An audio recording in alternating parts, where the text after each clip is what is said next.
Hey guys, hey guys at YouTube, welcome back to another episode of this Crystal Palace career mode. This is currently going to be number 6. I've got something to tell you guys. I actually, during this game I realized that I wasn't recording, so we're going to have to start off in the 4th minute, which was the first chance of the game. For Aston Villa. Wasn't the most threatening of chances, but you know what? A chance is a chance, and yeah, like they tried to find their way through. It was a pretty poor shot in the end by Nzogbia. He's only got 2-star weak foot, so I wasn't really scared of him. Only when he's on that pretty good left foot of his, that's when people should be a little bit threatened by him, because he does have a pretty nice shot with that left foot. We do get our first chance here with Wickham playing a lovely 1-2 with Happy Squire, our left back. Wickham was denied by Brad Guzan, who actually had a very good game in this game. Just to let you guys know, from the resulting corner, we had another chance to put ourselves 1-0 up against Aston Villa, but it was cleared off the line, I believe, by Westwood. We do get another chance straight after that chance, maybe a couple minutes later or in-game minutes later. Balassi cuts in, beats 2 plays, and then rockets it to the far post with his right foot, and it goes out for a corner. And then from that resulting corner, Punchin picks it up from the edge of the area and tries to finesse the ball across the face of the goal, trying to beat Brad Guzan, but he made another brilliant save. And right here you can see that we actually got called back, because the goal that we had scored was originally offside, and I was a little bit pissed off about this. I mean, you know, we'd have chance after chance after chance against Aston Villa. They weren't really threatening us, and you know what, like, I was getting a little bit worried, because, you know, if they got away with a 0-0 draw here, or we got away with a 0-0 draw, I always believed at the end, or I would have believed that we should have deserved the 3 points. And right here, another chance wasted. I actually don't even know what I was doing, but how Balassi missed that. I mean, he does have 4-star weak foot, and that was his left foot. But I can't make up excuses. I am controlling these players, but you know what? Like that's just the chance. I was laughing. I wasn't even disappointed, because I've never seen that. Like, it was that good of a chance. I've never seen that. And we've got another chance from Sacco from a pretty sharp angle. Brad Guzan, you know what? We're not going to beat him from that angle. But as you saw in the top left corner, right now we've had 7 shots on goal. Aston Villa only with 1. Here we've got another chance. Balassi, a little bit of skill. It comes off the post, and then Sacco picks the ball up. Brad Guzan makes another save. That was 2 consecutive saves in the space of a second. And then Balassi picks up the second ball off Brad Guzan's parry, and we finally go up 1-0 with only 20 minutes to go. Let's hope we can actually hold on to this lead, because we actually deserve to be winning this game at least by 5 goals to 0. As you can see, it says right there, 67th minute score by Balassi. And in this situation, you know what, Speroni, he was struggling. I don't know, the ball got hit pretty softly, and I reckon he should have caught that. And I actually thought off this corner that they were going to score, but judging by the delivery, I knew it wasn't going to be it wasn't going to be a very threatening chance for the opposition. They actually pick up the ball. Lescott cushions the header for Sinclair, and he hits a hard volley. Speroni was forced to make a save, but this actually scared me a little bit of a, but like, you know, in the box scramble. 3 shots, or they weren't shots, but very good, like 3 very good chances for the Aston Villa side to actually score a goal off that corner. I actually thought they were eventually going to score, and right here, it actually got intercepted. I tried to play an over top through ball to the other side of the pitch, but I ended up thinking, like, the game thought that I was trying to play a through ball in, I think it was Connor Wickham, rather than Wilfred Zaha on the other side of the pitch, where he had all the space in the world. But they did have one last chance in the dying moments of the game off a free kick. Luckily we headed it out. Richards wasn't able to find his other player, or his colleague, and I just smashed the circle button, and we got away. We actually won this game 1-0. We fully deserved that, as you can see by the match chats there. And as you can see, man of the match obviously has to go to Brad Guz, and he had made, what, 8 saves? I think it was 8 saves, and he only conceded 1 goal. After the game, we actually get transfer confirmation of Tin Yedvai that he was able to join our club, but considering we had already signed Matija and Anastasic, we really didn't need Tim Yedvai to come into our team, because we'd already had a pretty good centre back. He's already again, I'm going to say he's already 79 overall, but Tin Yedvai was a little bit younger than him, and yeah, Nastasic was a pretty decent and a more experienced player.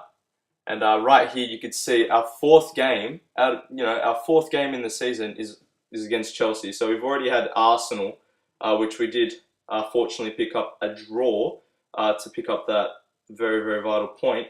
And now we're coming up against Chelsea in our 4th round of the season.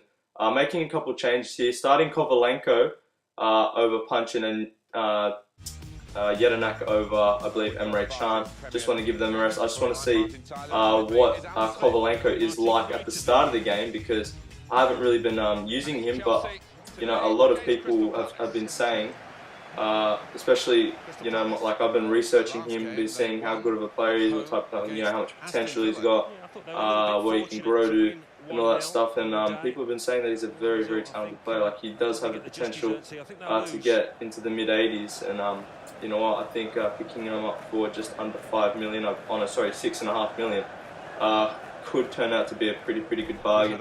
And as you can see, we are coming up against Chelsea at their home ground, so this will be a very difficult game. As you can see, they just showed that Azimir Begovic apparently is making his debut for Chelsea. Considering that we are a pretty poor side according to the game, they started a slightly weaker side. As you can see, Hummels, Hazard, Courtois, Fabregas, Aspilicueta, all on the bench, ready for the 60th minute, all ready to be subbed on fresh when we're all tired. And as you can see, this is our starting lineup. Same defenders, just one change in the midfield. 2 changes in the midfield. Kovalenko and Jedinak coming in for Emre Can and Punchin with the same front 3. The front 3 this season has been very deadly, especially Connor Wickham. He's been a favourite of mine, and I can't wait for the rest of the season to see what he turns out to be like, because he's a fantastic player. I love him already. I said at the start of the season I was going to start Adebayo over him, but you know what, Connor Wickham has shown himself and has proven himself to be a much better striker than him. But we do come into this game. Chelsea had the first chance. Ivanovic's shot narrowly missing the bottom left corner. Just he found the opposite side of the post from the goal, so we were a little bit fortunate to get away with that. Here we go. Here we got Connor Wickham playing through to Kovalenko, the man who I brought into the side, and he tried to finesse it with his weak foot. He does have 4-star weak foot, but he was unable to get enough curl to direct that into the bottom left corner, and it goes out for a goal kick. A little bit unfortunate there, but from that goal kick, just from the goal kick, we picked the ball up and we had another very good chance with Rufus Zaha as he blasted the ball across the goal. So a little bit unfortunate there to go up 1-0 against former champions Chelsea at their home ground. So it makes it it just makes it even a little bit more tough. Wilfried Zaha dodging, going in between players here. He does get tackled very nicely by Ivanovic. Nice clean tackle. But here you got Connor Wickham, a little bit of skill, finds Kabay, and that is the opening goal of the game. Kabay made a fantastic run. He's actually a CDM, so I wasn't actually expecting him to be that far up. And the person who actually got the assist was Connor Wickham. So the striker had just assisted a CDM. Very nicely there. Kabay able to finish it. Begovic did get fingertips on it, but not enough to make the save. We do go in at half-time. You know what, we have been pretty comfortable with this game. It's a little bit, I reckon, in my opinion, we have been dominating over Chelsea. As you can see by the stats there, we've had far more better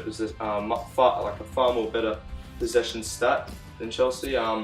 Obviously Chelsea In this game, all the good teams are supposed to be, keeping the ball better than you. But as you can see, I've just shown them how to keep possession myself. Here, Chelsea get another chance. Ivanovic. Fortunately, Scott Dann was able to get in front of the ball and get a pretty good block off Ivanovic's shot. Willian does end up taking the corner. Speroni picks it up. Speroni, I think, finds Balassi. Yep, finds Balassi, and we can be on. I think we're on the break. No, sorry, Balassi lost the ball off that break. But here is Diego Costa running down a brilliant through ball from Oscar, and Diego Costa misses the chance. Speroni making a fantastic save, keeping us 1-0 up in this game against again former champions of the Barclays Premier League from last season. And here we got another break, but we do unfortunately get broken. It does get broken down by the centre back Gary Cahill. Here we got another chance. Kovalenka with nice little ball, nice little skill to get in between the players, Willian and Mikel, I believe. He finds Johan Gabay, who does find Ward with a through ball. Ward was through, but he was pretty slow. Wasn't able to beat his man with pace. And right here you could see me make a couple changes, putting Masonda on for the tired Yannick Balassi. 5-star skiller for 5-star skiller, so it's a pretty decent substitution. And we're bringing on Emre Can for, I believe, it was Johan Gabay, the person who had scored the goal to put us 1-0 up. So, obviously we're the team with the upper hand in this game. And right from the substitution, Connor Wickham picks the ball up, nice little fake shot, and he belts it near post into the roof of the net, and that puts us 2-0 up with only 9 minutes or 9 in-game minutes to go. So Chelsea are in the shit right now. They have to pull back 2 goals from out of nowhere, which will be very, very unlikely. As you can see, it was a lovely strike by Connor Wickham's weaker left foot. That is his 2nd goal in the Barclays Premier League. But I reckon, I reckon he could possibly be the top goal scorer by the end of this season. And here we got the last chance of the game. Gary Cahill going in between my players. The last player I'd expect to be dribbling in our final third. Speroni makes a save, comes off the post, and that is the full-time whistle. We do grab a clean sheet and a win against Chelsea at Stamford Bridge. Very, very good game. Chelsea did manage to get themselves back in the game by having 3 extra more shots, but they weren't able to find the back of the net, which was good. Connor Wickham picking up the man of the match in that game. Very, very well deserved. He actually ended up scoring that winning goal to make sure, just in case Chelsea had pulled it back, we'd still hold the lead. And here we are. To be honest, we actually had a very, very boring transfer deadline day. I didn't really want to sign anyone else. I'd already made my signings very, very early on in the season. And as you can see, we've got squad reports or squad updates in the office right now, but I will be revealing them in the next episode. As you can see, we do get our first international management offer, I believe, by Czech Republic. I will be declining that because I'm not really looking to going with any international club. That's it for today. I hope you guys enjoyed, and I'll see you guys in the next episode.